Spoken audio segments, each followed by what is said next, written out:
Another storyline that's actually been it's kind of been more in the news recently is Giannis. Obviously, you know the situation pretty well because of your pops and everything like that. But dude, that has to feel like more of a cloud for the players because him saying, "Yeah, I'm locked in," but why did he have to say that second part? But in 5 or 6 months, if I change my mind, I'm human. Couldn't we have just gone without that one part? Like, just why'd you even have to? That's like being in a relationship and someone's like, no, I am so loyal to you, but in 6 months, it's okay if I change my mind. Like, you can't fault me. Like, that'd be a crazy thing to hear. It really would. You know, it's tough. I don't think people give Giannis any slack on that regard because he's been there for so long. He's held it down. Yeah. He's got them a ring already. So, box check. He's kind of done his time. To the point where if Giannis did leave, I don't think anybody in Milwaukee would have a sour thing to say about him. They'd be like, "Yo, we had this dude from Greece live in Milwaukee for over a decade and be dedicated to us and never threaten to leave until his team wasn't that competitive anymore." To the point where we can't. How many more years of his prime do we have left? I can't blame him for wanting to leave. We'll see what their team is. I'm not saying they're not competitive yet. We got to see what this roster looks like. Or what they're able to do. We know what it looks like. I guess we have to see how they're able to perform. We saw how he plays with the stretch big with Brook Lopez these last years. Miles Turner comes in. Good plug and play. A younger version of Brook right there. Great add-on. Great sign. They lost a lot with Damian. That mix didn't really coexist the way we wanted to anyway. But just the overall like guard aspect, we're relying a lot on KPJ. They are.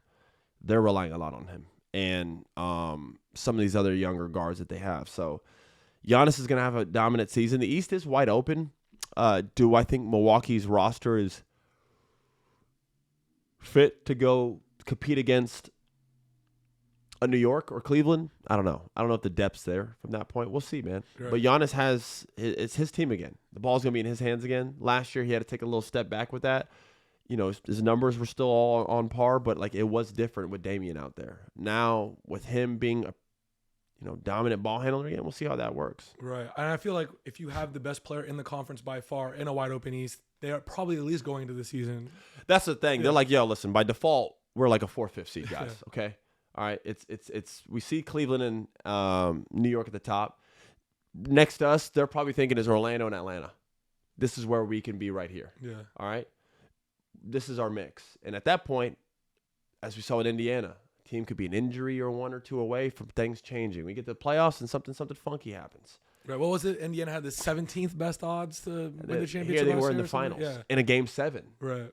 Halliburton doesn't go down. They can have a ring. Yeah. So it's like you give yourself a shot and you just don't know. Those years that the Mavs won with Dirk, they didn't go into the season like we're winning. You don't know. You just play, and then next thing you know, you find yourself in a situation where it's the second round and you're going against New York, and then this guy goes down, and next thing you know, we're looking at each other like, we could do this. We're here. You know what I mean? So, like, The NBA is like that. These guys are all talented. Kevin Porter Jr. is not some scrub. You know what I mean? Gary Trent, Giannis, Miles Turner, even AJ Green. They have some talented basketball players on this team. Now, is this roster scream championship? No, because the other ones that we'll say have these guys. Yeah. But you just don't know. So we'll see how it goes. Where Giannis will be in the future, I don't know. Like you said, how I feel in 6 months. I think he's just not trying to set him up to. Like what happened with Kyrie when he told the Celtics, I'm coming back. They hung on to that. Correct. When he it was, Correct. That's all that is. Right. I think Kyrie's like, I'm going to be back here. And then he left. Everyone's like, you're a liar. Right. I think he's just like, yo, I've been in Milwaukee for over a decade, man. I love it here. I'm going to be here in the foreseeable future. It's 6-7 months, man. If this thing's gone to shit, y'all can't be mad at me for wanting to change my mind. I think that's what he's saying. And by the way, getting one title in this era where there's been a new champion for the last 7 years or whatever it's been, like Jokic has one. He's been the best player in the NBA for the last 5 or 6 years. Yeah. Yeah. Yeah, that's a good way to look at it. Nikola Jokic has been the best basketball player for the past 5 years. Yeah. And has won championship. So he's done his time in Milwaukee. Right now he's still there. They still have their roster. His brother's back on the team. They made sure they signed him back. Everything's kind of headed that way. So we'll see.